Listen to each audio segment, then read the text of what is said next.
Bwana Yesu asifiwe sana, mpendwa mtazamaji wa MHAE TV. Karibu sana kwenye kipindi chetu cha mkate wa leo. Bado tunaziangalia ahadi za Mungu zilizoandikwa katika Biblia kwa ajili yetu na zimekuwa za baraka mno. Tuko katika kitabu cha Warumi. Sasa tuko katika sura ya 28. Taanza kusoma mstari wa 35. Ni nani atakayetutenga na upendo wa Kristo? Je, ni dhiki au shida au adha au njaa au uchi au hatari au upanga? Kama ilivyoandikwa ya kwamba kwa ajili ya hayo tunauawa mchana kutwa, tumehesabiwa kuwa kama kondoo wa kuchinjwa. Lakini katika mambo hayo yote tunashinda na zaidi ya kushinda kwa yeye aliyetupenda. Kwa maana nimekwisha kujua hakika ya kwamba wala mauti, wala uzima, wala malaika, wala wenye mamlaka, wala yaliyopo, wala yatakayokuwapo, wala wenye uwezo, wala yaliyo juu, wala yaliyo chini, wala kiumbe kingine chochote hakitaweza kututenga na upendo wa Kristo. Hakitaweza kututenga na upendo wa Mungu ulio katika Kristo Yesu Bwana wetu. Amen.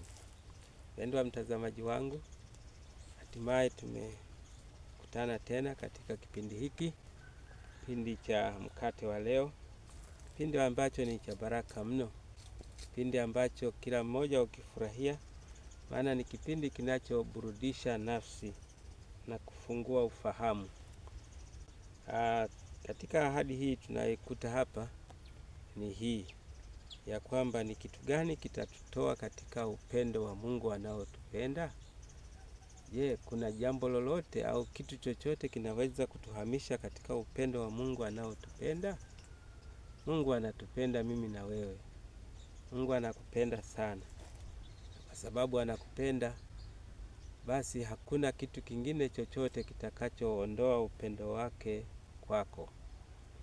Wakati mwingine tunafikiri ni shida ama adha ama ghasia fulani ama matatizo ya njaa ama kukosa chakula au kukosa mavazi ya heshima, ama wakati mwingine tunafikiri ni vita ama mapigano ama fujo. Wakati mwingine tunafikiri mambo mengi yanaweza kututenga na upendo wa Mungu. Lakini huyu mwandishi anasema hapana, hayo hayawezi kututenga na upendo wa Mungu ulio katika Kristo Yesu Bwana wetu. Hamna. Hakuna cha dhiki wala shida wala adha wala njaa wala kosa mavazi wala hatari ya upanga. Hakuna cha kututenga mimi na wewe katika upendo wa Kristo Yesu. Haupo. Hakuna hicho cha kutuharibia, cha kutuondoa katika upendo wa Kristo. Hakipo. Lakini upendo wa Kristo una nguvu zaidi ya kutuwezesha kushinda na zaidi ya kushinda. Maana yake tunashinda leo, tunashinda na kesho pia.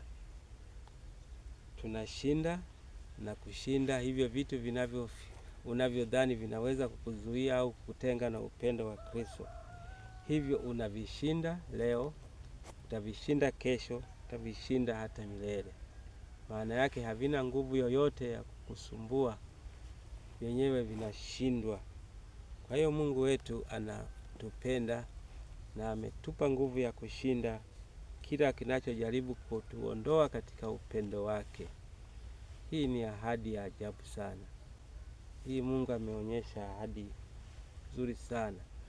Ametupa uwezo wa kuvishinda vitu vyote, wawe malaika wa mbinguni au wanadamu, wawe wafalme wa dunia hii, wenye mamlaka ya juu au ya chini. Wote hao tunawashinda. Kila siku tunawashinda, kesho tutawashinda, hata milele tutawashinda. maana upendo wa Mungu umepita yote. Upendo wa Mungu una nguvu sana, na nguvu sana kwa watoto wake. Kwa hiyo rafiki yangu, mpendwa wangu na ndugu yangu, tafadhali kusiwe na kitu chochote kitakacho kubabaisha.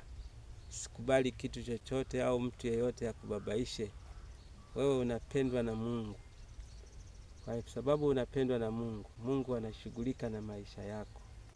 Mungu anasimama upande wako, hata simama upande wa adui zako hata siku moja. Lakini Mungu ana tabia ya kusimama upande wako, kuhakikisha maadui wako wanashindwa leo, wanashindwa na kesho pia. Kwa hiyo usiogope, maana wewe ni mshindi. Mungu wa mbinguni akubariki, akubarikie sana. Usiogope tafadhali. Usiogope hali ulionayo. Usiogope pito unalopita. Usiogope jaribu unalopitia. Usiogope. Mungu wetu yuko upande wetu. Anakupenda. Anakupenda na anakuwazia mema. Usiogope. Akubariki Mungu Baba na Mwana na Roho Mtakatifu. Tukutane tena kwenye kipindi kijacho, na amini utaendelea kufurahia vipindi hivi ninavyokuletea. Amen.